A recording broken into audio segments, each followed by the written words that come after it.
ho jako akawuwo.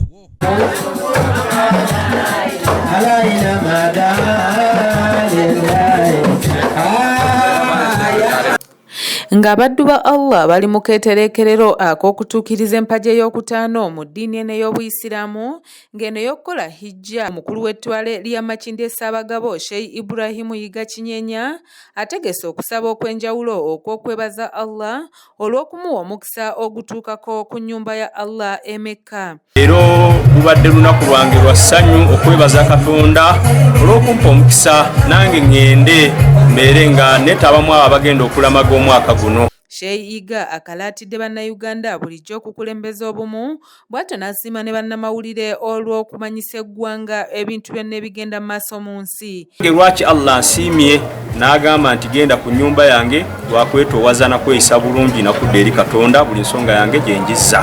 N'olwekyo mbakubiriza bannayuganda mwenna okubeera nga tukuuma omumuli Katikkiro gwatulambika buli ssaawa nga ogw'okubeera obumu n'okubeera abakakamu. Media houses ezikola emirimu egy'enjawulo okulaba nga zitutuusaako amawulire agafudde mu njuyi ez'enjawulo ne tuba nga tuzimanyi ne tugategeera mu maka gaffe oba mu bifo gye tuli ne tumanya ekigudde egundi. Tubeebaliza ddala.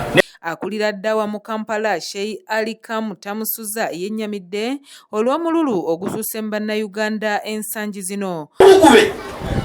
Abatakkutana kaalina saba Allah atuwa okukkutana ebitulina ebitono.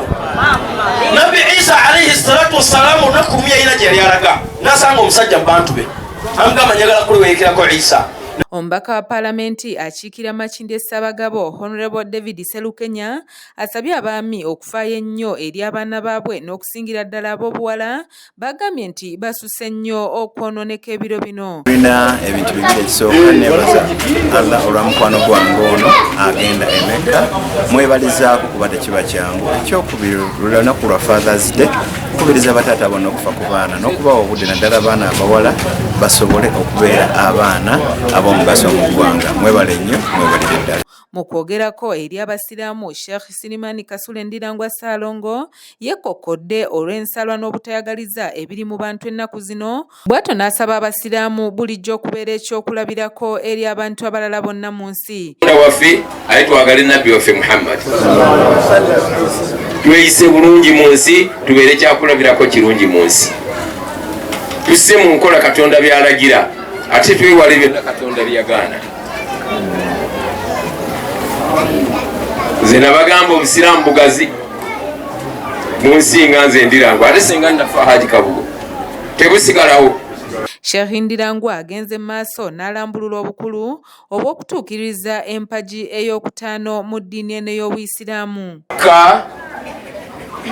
Mwe muli ennyumba ya Katonda ekibwa Kaaba eweebwa ekitiibwa, abantu gye bawanka bakuyita kuwankawanka nga baagala bagirabeko bagituukeko, kubanga mu nsi teri nnyumba eweebwa kitiibwa yenkana Kaaba.